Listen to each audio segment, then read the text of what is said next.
Ladies and gentlemen, good afternoon. I am Anna FOTYGA, Polish member of the European Parliament, and together with my dear colleagues, members of the European Parliament, including Vice President Robert Zīle of Latvia and Kosma Złotowski, MEP of Poland, we host today's conference, chaired traditionally by Oleg and inspired by Oleg Magalecki. It is the 5th edition, first starting in Warsaw, then Prague, then my constituency, Gdańsk, Stockholm, and time has come to bring a variety of distinguished panelists to Brussels. We host really excellent group of speakers, overviewing both the background, historic, ideological background of the Russian and then Soviet imperialism, with continuation in contemporary Russian Federation. The conference bringing free nations of post-Russia, this time is entitled Imperialist Russia Conquer, Genocide and Colonization. First part of the conference, 2 panels are already concluded. We await next 2 panels to be chaired by myself and Robert Zīle with excellent speakers. We bring together outstanding experts, well-known politicians of U.S., Western Europe, Central and Eastern Europe, including Ukraine, as well as representatives of nations still living within the borders of Russian Federation. Without much ado, I would like to give the floor to Robert Zīle, European Parliament Vice President, to introduce our topics.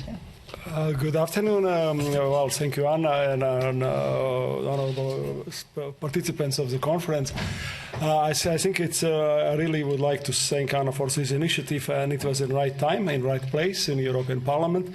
And as a title of this conference, Imperial Russia Conquest, Genocide and Colonization, is exactly from which I would like to start. If I look from history of my country, Latvia, not only mine, but also Estonia, Lithuania, and some others, we remember how it was in our countries done in 1939 and 1940. This exactly was those 3 words, and of course there was also similar situations like it was done by Russia today also in the territories, in some territories which they occupied in Ukraine. So it's meaning you are going with a force and you have a genocide, you have a colonization in some parts, and then you make referendums and make the so-called democratic entrance of those territories in the Russian Empire, or Russian at that time in my countries in Soviet Union, which was very similar, the same. So I think the style is the same, and maybe some new nuances are after now more than 70 years, 80 years already, but the concept is the same, and that's why we have to speak about it. I have a really honor to be a moderator for the 4th panel, which is called Western Policies Towards Russia, Beyond the Status Quo.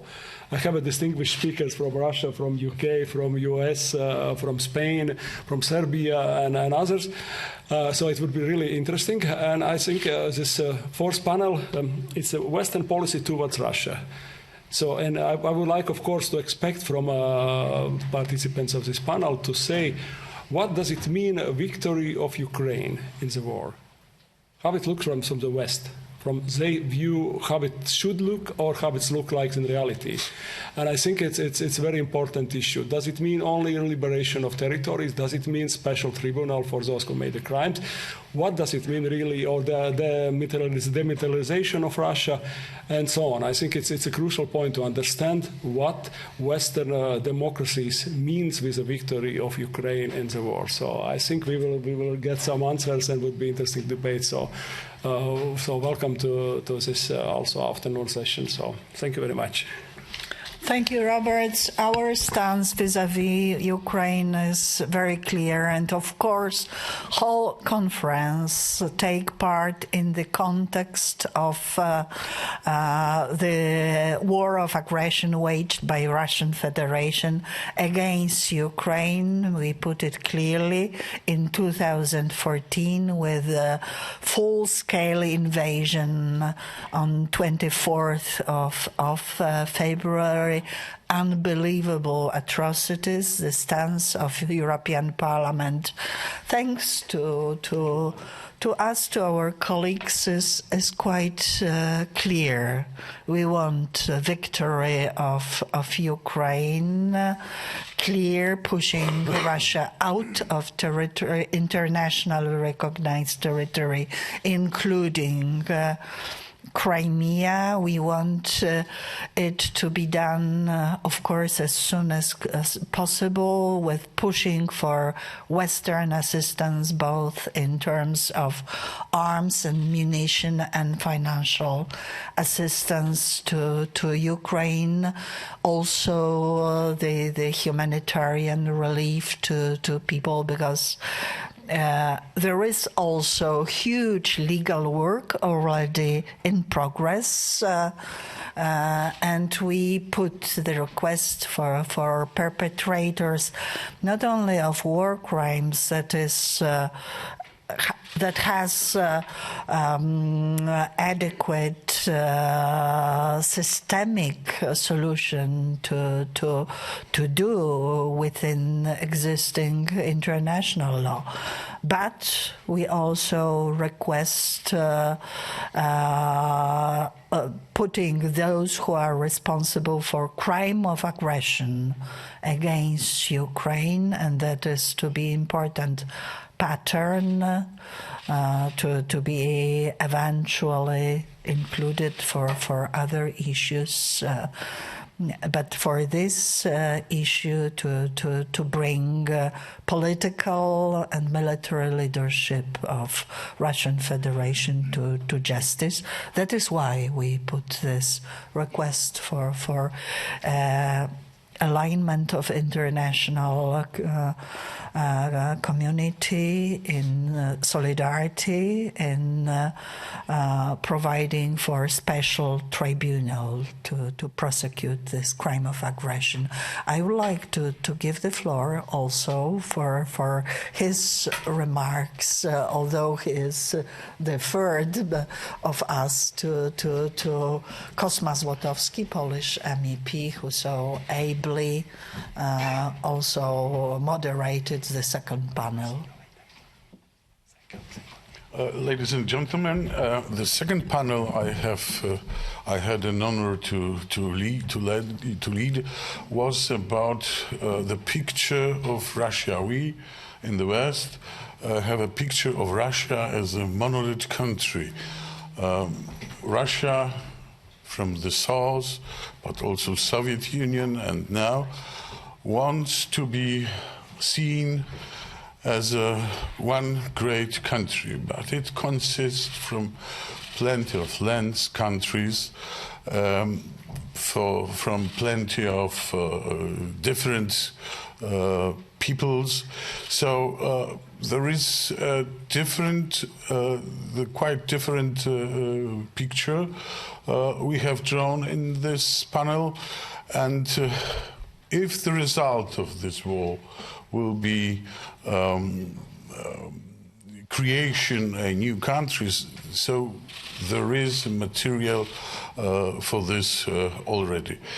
And how to do it? Well, by the wall, by the home wall. This, from the point of view of President Putin, this is a home war. From our point of view, it's an international war between Russia and Ukraine. So perhaps it's the first step to change also Russia. Thank you very much. Thank you, Cosma. Among us today, we have outstanding leaders of people, free nations of Russia, post-Russia as well, we call it. We'll start with Ahmed Zakayev. Ahmed, floor is yours.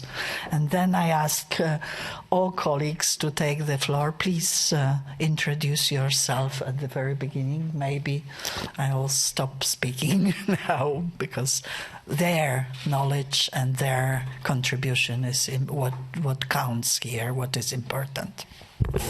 Thank you very much. First of all, I would like to thank organizers of this forum and these events exactly here in European Parliament. It's very important to me, and I think it's also important for everybody who looking at back in 5-10 years. We're here in the room of Anna Politkovskaya. She was my friend. She was my good friend. And when we talked about what's going on now, it started not last year in 21st of February 2022. It started in Chechnya 30 years ago. War Putin started, Russia started against Chechen people in 1994. And since then, Putin or Russia committed a lot of crimes, war crimes, not only in Chechnya but at different places. When we talked about 2000 years in 2000 with Anna Politkovskaya, we have some conference and we talked about Russia's going into fascism. It was that time, and everybody looks that Russia will be stopped in Chechnya if they conquer us. But it wasn't true. We know it. We know Russians. We know we know in our history very bad experience to have struggle against Russians. But nobody listen us. Nobody support us. Even in European country, they have been think if Russia will take Chechnya back and Russia will stop. Then was Georgia, then was Ukraine. And I'm very happy finally Russia will stop in Ukraine. And it's very important. And of course nobody will believe if 2 years, 3 years in European Parliament we will discuss about decolonization Russia. We started to talk about it last year, and Putin make us do this. And I hope it will be end this terrible situation on the world. It's not against Ukraine. It's against all civilization, what Putin started and what Putin doing now in Ukraine. And we have to stop them. And I'm very happy I'm a part of this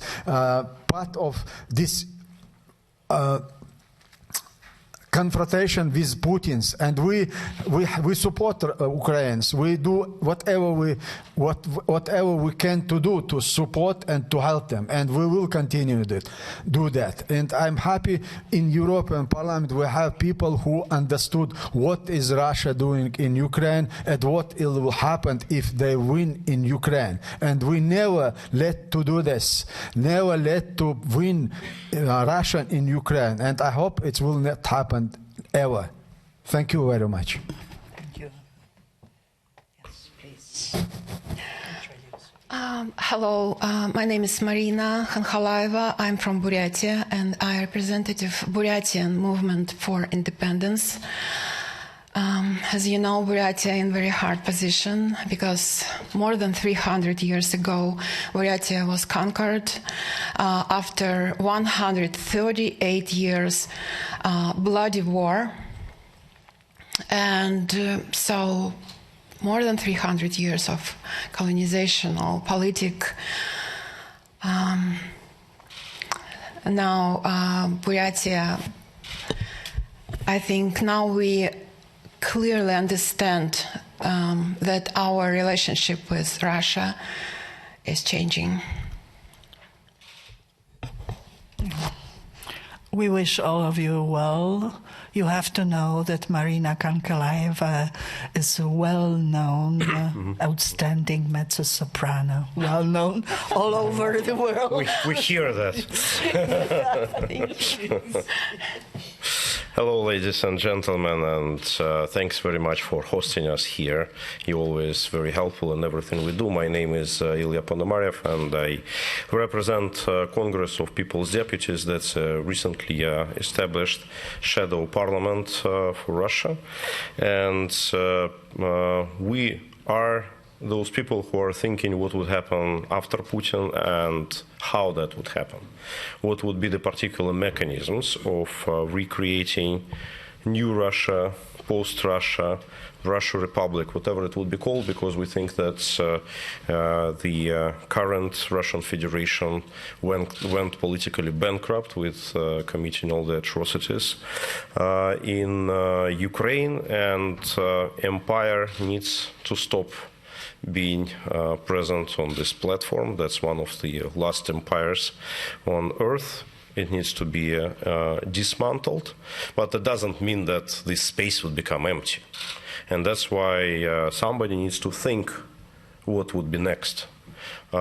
Many of people in Ukraine emotionally are saying, okay, so we'll build a fence and let it happen somehow. But it will not. And we see historical examples after World War I, when the evil was not destroyed, not dismantled, and it recovered.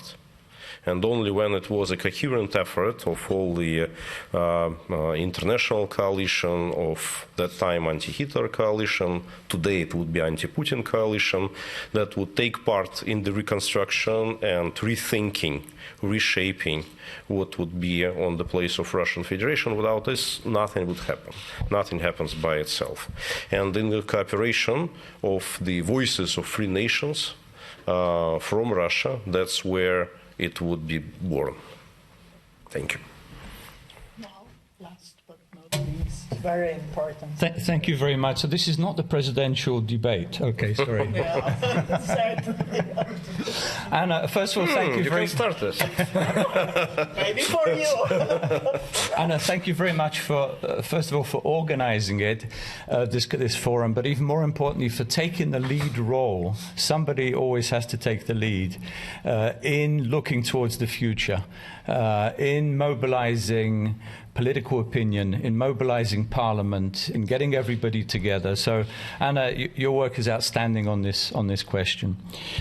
Secondly, having promoted Anna, I'm going to promote myself. I published a book. I published a book about a year ago. Well, actually, I finished it a year ago, just before the full-scale invasion of Ukraine, in which I talked about the dissolution of Russia, the fracturing, the rupture of Russia.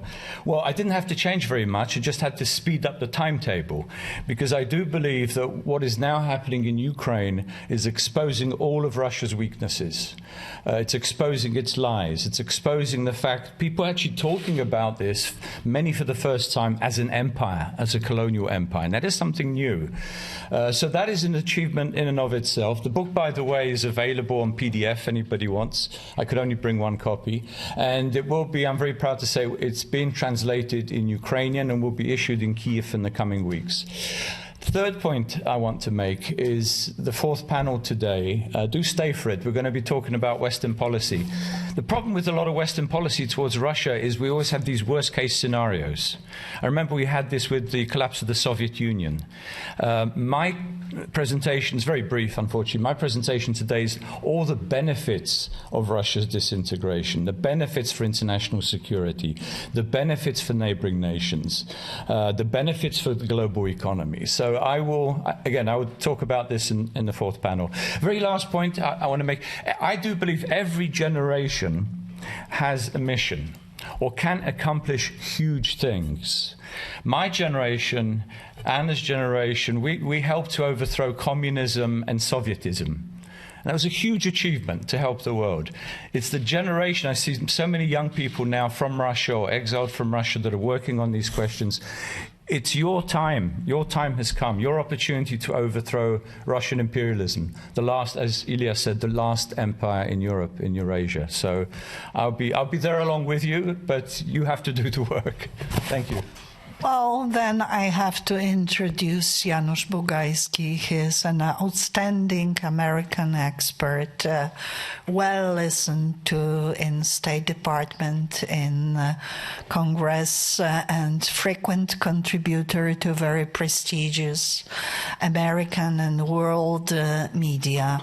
Moreover, he's very talented writer. You read his political analysis like real story, and it is worth reading, believe me.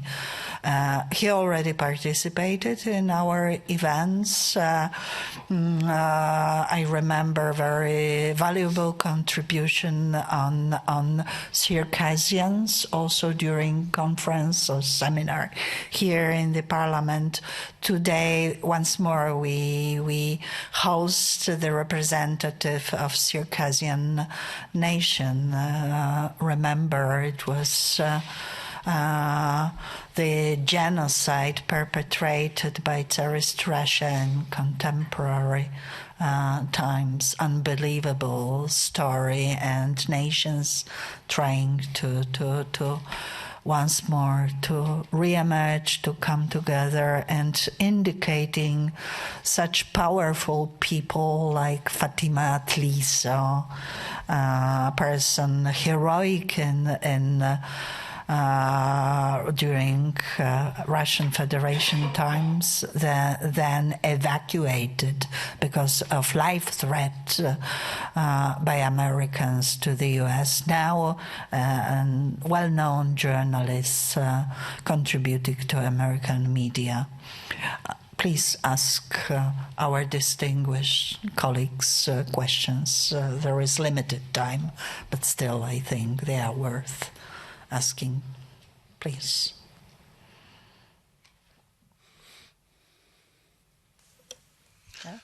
Thank you for the floor. My name is Dmitro Shkurko, National News Agency of Ukraine.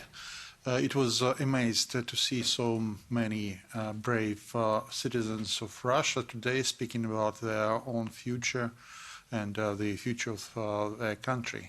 But from the official polls, at least in Russia, the majority of people are still supporting Putin.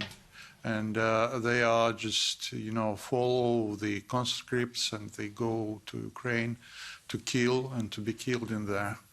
And that is what we see, that picture now. So that's why I have two questions.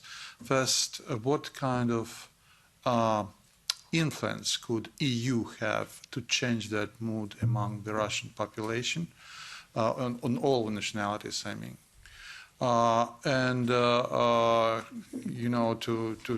To bring some changes. And another question is to our Russian friends.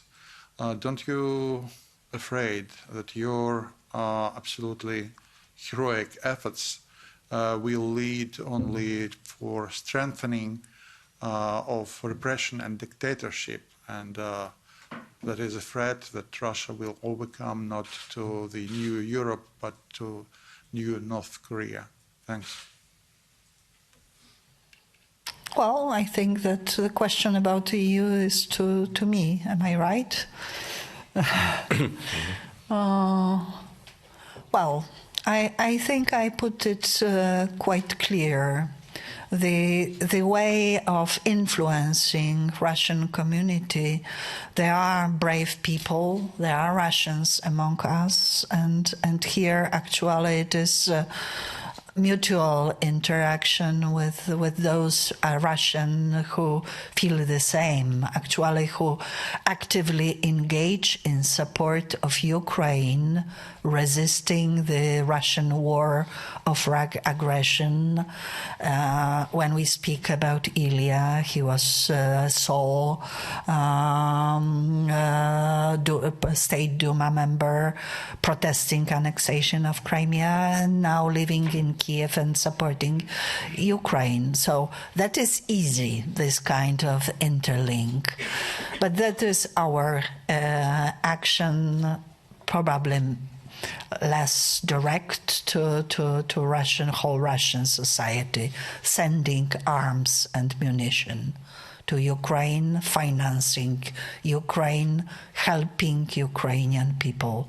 Because you are right, vast majority, in my opinion, of Russians, although I think that it may be very broad, silent group, if not overwhelmingly big, that needs simply different conditions to change. But even later, after victory, because I think our aim is, my aim, my colleagues' aim, is to help Ukraine win this war. And afterwards, I'm afraid that actions are needed vis-à-vis Russian society. Really broad information campaign like it happened in Germany in 1945. Unfortunately, I'm sorry. First of all, I fully share with what was just said, and I do think that in modern-day Russia, there is way more significant part of the population which are opposing the war than it was in Germany in 1945. Sure, maybe. And even if we take official numbers and official polls, which I totally distrust, then we will see, if we take like 25% of Russians who stand firmly against the war, and the official numbers like between 20 and 30. That means that there are more Russians against this war than people of Ukraine. And this is people who should not be disregarded. Yes, they are put in the condition when they are afraid to do something, but mainly they are afraid to do something because they don't see the alternative. And they don't want to create stupid moves and just voluntarily go to jail. They are normal people, they are not professional fighters. And to achieve victory, we need to help them. We need to create the force which would fight. And among all the national movements that currently exist in Russia, there are those fighters. And there are Russians who are fighting in Ukraine alongside with Ukrainians against the aggression. And they also are doing this not because they want to become Ukrainians, but because they want to change the situation back in Russia. And we will prevail. Don't worry about this. And you will see Russia or Russia's next to Ukraine, which would live in peace and friendship with Ukraine, no doubt. I hope so. It will happen that, like said Ilya Ponomarev, and he doing what he can to do to happen this like this. But I have been involved more than 28 years. I have been involved in the peaceful and political solution between Russia and Chechnya, and what happened? Started war. We lost 300,000 civilians. 42,000 of them children, and Russia, not the European Union and Western world, continue to have business with Russia as usual. They close eyes and they keep silence. What Putin doing in there. I am deeply convinced that the economic interests of certain countries, political interests of certain politicians should not be more important than the fate of a million or more than million people nation. And what's going on? It's your first part of your question, what European can do. They changed now their position, their attitude to Putin, to Russia. I absolutely sure it will help. It will change Russia. It will change Russian society. Russian society never have any influence to authority because they are not society. They are people who following the authority and doing what they want to do. We see that. But now, position in European and Western world, when they established a coalition, war coalition against the Russians, things will change. I hope Russia will change. Thank you. Ahmed, we will change it together. Right? Yes. Yeah. Yes. And our movement, we think only about non-violence way to democracy, but we understand how hard it is, and we have to be ready for everything. But we think the most important problem is decolonization of thinking, and we have to fight with propaganda. And we think that it's very important to tell people the truth, historical truth, because our history was stolen, and we were robbed, and killed, and Buratians die on this war, which big numbers, So we hope we can find this way. We sure. Actually.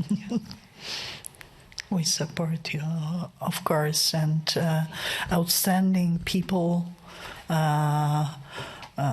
celebrities, actually, people of culture have a great role to lead their respective nations. They follow them. So it is very important to have this example, the culture, the persons with so talented person who may dedicate her life just to art, decides to fight for her own people as well, and partly use this talent to influence people. That's extremely important. I really pay tribute to this. Thank you very much. Next questions, if there is time. Okay. Can I just add to yes, please. To the last question?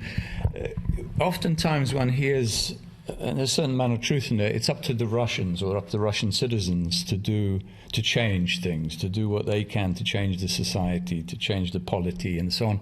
But I think we have a role to play.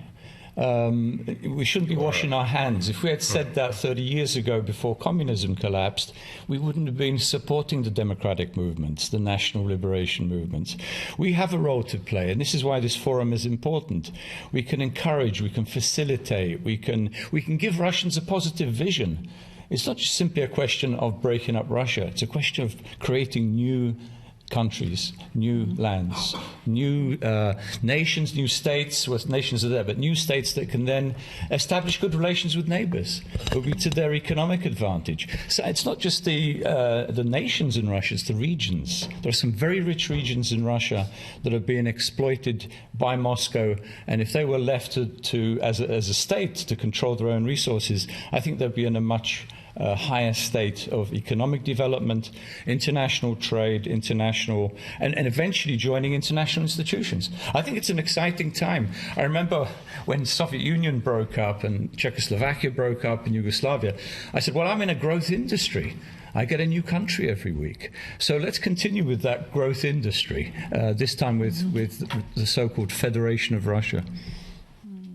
Yeah, even those who are the most, I would say, pessimistic of experts speak about necessity to after war to dissolve the current Russian Federation as it is and eventually re-establish a new state on totally new, with totally new principles. First and foremost, abandoning any notion of external aggression, and for this there is whole range of measures to be taken. But Janusz is absolutely right. It is our role. Ilya wanted to add also a few words. Yeah, just as a small remark to what you just said, Russian opposition was always very shy to say that we are working with international organizations, with international governments. It was kind of a big no, how come, we should be just on ourselves. Right now, the situation is totally different. The invasion of 24th of February changed the situation. Now, there is a large-scale war. There is right now no border between Russia and the rest of the world as a front line. And that's why we need to enforce a large international coalition which stands on the side of Ukraine, which has been led by Ukraine, but which is one coalition that includes Russians who are fighting against this regime, who includes all the nations of Russia who are fighting against this regime, and which includes all the Western countries that are fighting against this regime. And we shouldn't be shy to say that we are for the regime change. And we are not just for the regime change, we are for the system change. We are for fundamental changes in the country. And everybody who shares this position, I'm very thankful to the organizers that you are not as shy as many colleagues of yours in the Western countries who are saying, no, we're helping Ukraine, but we are not touching Russia. No, we have to deal with it because that's the source of the problem. And if the system would not be destroyed, it would come back. I would like to thank my colleagues. It was a good conclusion. Yes, we know that war in Ukraine and resistance of Ukrainians is fighting for all of us. So ably presented by, as usual, by Ahmed Zakayev as well. And of course, we have something to learn from our reaction after two Chechen wars, or in the course of two Chechen wars.